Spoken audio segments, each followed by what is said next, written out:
안녕하세요. 사건사고TV 김지윤입니다. 이번 시간에도 보험 전문 변호사 한세영 변호사님을 모시고 보험에 관련된 이야기를 나눠보겠습니다.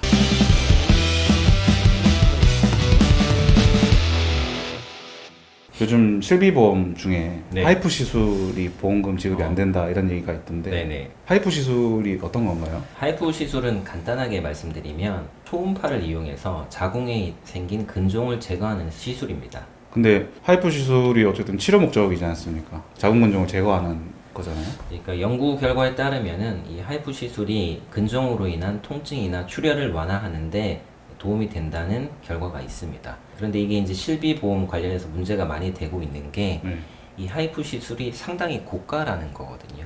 제가 알고 있기로는 대부분 1,000만 원이 넘는 것으로 알고 있습니다. 네, 그러다 보니까 과거에 시술 횟수가 얼마 되지 않고 보험금 청구가 많지 않았을 때는 보험금이 잘 지급됐었는데 최근에 이 하이프 시술을 하는 산부인과들이 많아지고 보험금 청구가 많아지다 보니까 보험회사에서 일정한 기준을 걸어서 보험금을 잘 지급하지 않는 것으로 알고 있습니다. 그럼 어떻게 해야 되죠? 먼저 보험사가 지급하지 않는 기준이 초창기에는 이제 근종 크기가 어느 정도 이상인 경우에만 치료 목적에 해당한다고 해서 보험금을 지급했었는데 최근에는 여성 환자들이니까 네. 폐경을 기준으로 해서 폐경이 된 환자가 이 하이프 시술을 받았을 때는 보험금을 대부분 지급하지 않는 것으로 알고 있습니다. 제 생각에는 네. 어쨌든 자궁근종이 방치했을 때 자궁암으로 발전할 수도 있는 거지 않습니까? 네, 그렇죠. 그럼 자궁근종을 제거할 수 있는 건데 신식 기술이라고 해서 비싸다고 하지만은 어쨌든 제가 볼 때는 폐경 여부를 떠나서 네. 나이 들어도 안 걸릴 수도 있는 거잖아요. 네. 오히려 더 암 위험이 높아지다고 생각을 하는데 네. 그걸 가지고 보험금 안 준다는 게 참 이해가 되진 않네요.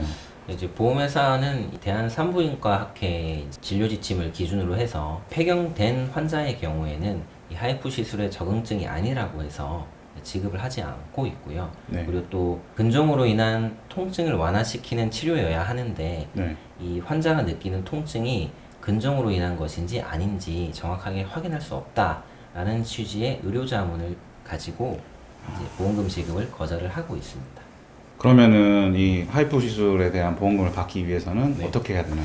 이게 정말 안타까운 것이 사실은 이제 최근에 보험회사와 이 피보험자들이 실비보험과 관련해서 많은 분쟁을 겪고 있는데 예를 들어서 이제 피보험자들이 감독원에 민원을 제기한다고 하더라도 보험사가 보험금을 지급하지 않고 있습니다. 결국에는 이 개개인 환자들이 개별적으로 소송을 해서 만약에 그 소송에서 승소한다면 보험금을 지급받을 수 있겠지만 특별히 지금은 방법이 없습니다. 그래서 하루빨리 법원이든지 혹은 감독원이든지 이런 부분에 대해서 기준을 만들어서 빨리 제시를 해야 분쟁이 조금 없어질 거라고 생각합니다. 네, 네. 알겠습니다. 네, 말씀 잘 들었습니다. 네. 예. 오늘은 보험 전문 변호사 한세영 변호사를 모시고 하이프 시술, 실비보험 보험금 분쟁에 대해서 알아보았습니다. 네, 오늘 말씀 잘 들었습니다. 네. 감사합니다. 네.